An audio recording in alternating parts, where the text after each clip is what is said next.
सर्वमंगल मांगल्ये शिवे सर्वार्थसाधिके शरण्ये त्र्यंबके गौरी नारायणी नमोस्तुते। आप सभी को नवरात्रि की बहुत बहुत शुभकामनाएं। आपकी नवरात्रि बहुत शुभ हो, मंगलमय हो। और इसमें उपस्थित हुई हूँ आपके लिए ये विधि बताने के लिए कि किस प्रकार से हमको माता की स्थापना करना चाहिए, किस प्रकार से चौकी पे क्या क्या रखना चाहिए। तो लीजिए मैं आपको शुरू करती हूँ बताना कि सबसे पहले चौकी लीजिएगा, धो लीजिएगा, साफ़ कर लीजिएगा। उसके ऊपर धोकर साफ कर करके और उसके ऊपर लाल कपड़ा बिछा देना है। लाल कपड़ा बिछाने के बाद में उसके ऊपर अष्टदल कमल से, चावल से या उससे बना देना है, चौक जैसा फूल देना है। इसके बाद माता की स्थापना करना है, माता को वहाँ पर विराजमान करना है। इसके पहले हमको सारी चीज़ें इकट्ठी कर लेनी है जो माता के लिए पूजा में चढ़ती हैं, जैसे फल फूल, दूबा, सुपारी, लौंग, इलायची, कपड़ा, चुनरी, नारियल, कलश, सारी चीज़ें, पानी, सब चीज़ें इकट्ठी करके रख लेनी चाहिए, जिससे कि हमको बार बार उठना ना पड़े बीच में से। फिर हमको माता की वहाँ पे चौकी पे स्थापना कर देनी है और वहाँ माता के ऊपर फिर गंगा जल छिड़कना है। गंगा जल छिड़कने के बाद इसके बाद हमें कलश में पानी भरना है। पानी भरने में हमें कलश में एक सिक्का, रोली और सुपारी, लौंग, इलायची और ये चीज़ें सब डालना है, दूबा, ये सब चीज़ें डालना है, पान, ये सब चीज़ें डाल करके और उसके ऊपर कलावा बांध देना है। कलश के ऊपर कलावा बांध देने के बाद में हमको उसके ऊपर स्वस्तिक का निशान बनाना है कलश के ऊपर। फिर नारियल लेना है, नारियल के ऊपर भी हमको स्वस्तिक का चिन्ह बनाना है और उसको कलावा से लपेट करके उसमें कलश के में 5 आम के पत्ते और कलश में रख करके इसके बाद उसके ऊपर नारियल को रख देना है, प्रणाम करके, और वहाँ पे कलश की स्थापना कर देनी है माता के पास में। फिर हमें माता की पूजा करनी है, माता, कलश और सभी की फिर पूजा शुरू कर देनी है। उनके ऊपर हल्दी, कुकू, चावल, सब जो भी चीज़ें हैं माता की जोत जला देना है। अखंड जोत जलाते हैं तो अखंड जोत जलाइएगा, अखंड नहीं जोत जलाते हैं अखंड कह के मत जलाइएगा कि जब तक कि हमारी जोत जल रही है। सुबह शाम रोज़ पूजा करिएगा। माता की आरती करना है। माता की आरती करने के बाद में माता से क्षमा प्रार्थना करना है। क्षमा प्रार्थना करने के बाद में उनसे आपकी जो भी मनोकामना है माता से बोलिएगा। और 2 फूलदार लौंग, जब आरती कर रहे हो आपको 2 फूलदार लौंग उसमें माता की रोज़ नियम से आपको उसमें चढ़ा देना है, दिए में जला देना है, मतलब दिए के साथ में रख देना है। और इसके बाद कपूर की आरती करना है। कपूर की जब आप शाम के समय आरती करेंगे या सुबह जब भी आरती करेंगे तो आपको कपूर के ऊपर 2 लौंग रखना है और लौंग रखने के बाद में उसको जलते हुए लौंग से लेकर के उसको पूरे घर में घुमा देना है। जितनी भी नकारात्मक चीज़ें होंगी आपके घर से वो सब दूर हो जाएंगी और जो भी कोई वास्तु दोष भी होगा या वास्तु से संबंधित कोई आपको परेशानी चल रही होगी तो वो परेशानी आपकी दूर होगी। अब आपको करना क्या है कि एक रोज़ 2 फूलदार लौंग का जोड़ा लेना है और रोज़ माता को अपनी मनोकामना बोल करके रोज़ माता के चरणों में अर्पित कर देना है। अब यदि आपके पास आग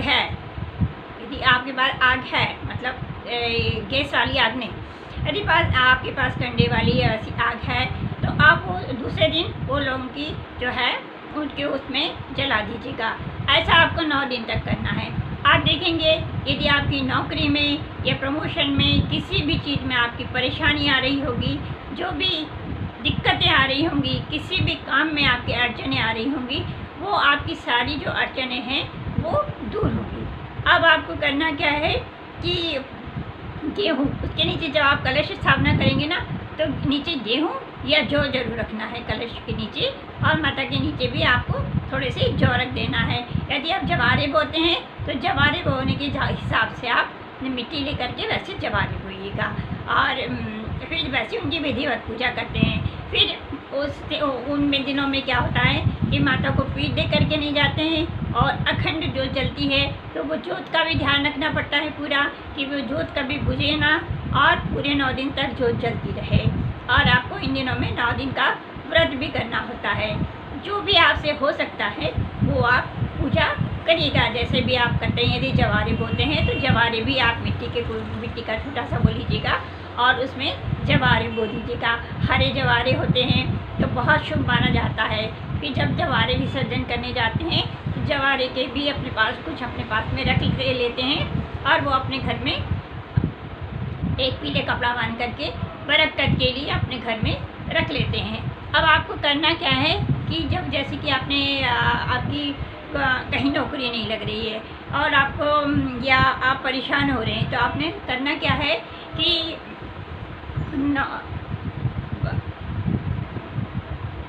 धन संबंधी यदि कोई परेशानी आ रही है तो धन संबंधी से संबंधित परेशानी आ रही है, तो उससे मुक्ति के लिए आपको करना क्या है कि पीले कपड़े में 5 इलायची और 5 सुपारी और लौंग का जोड़ा ये रख देना है।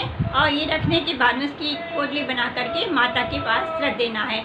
9 दिन तक ये माता के पास में रखी रहेगी और इसके बाद 9वें दिन उसको उठा करके आपको अपने तिजोरी में रख लेना है। नवरात्रि में आपको मंगलवार या शनिवार को हनुमान जी के सामने सरसों के तेल का दीपक जलाना है।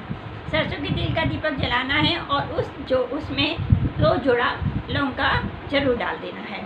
और जिससे क्या होगा, और ऐसी बात करना है जब जो चलाएंगे हनुमान जी के सामने, तो जैसे मैं आपसे बात कर रही हूँ तो ऐसे ही आप हनुमान जी से बात करिएगा कि हनुमान जी आप हमारी प्रार्थना सुनिएगा, मेरे साथ में ये परेशानी चल रही है। इस तरीके से जैसे कि आप और हनुमान जी आपस में बातचीत कर रहे हैं, इस तरीके से बातचीत करते हुए उनको वो जो अपना करेगा, हनुमान जी बजरंगबली आपकी अवश्य मनोकामना को पूरा करेंगे।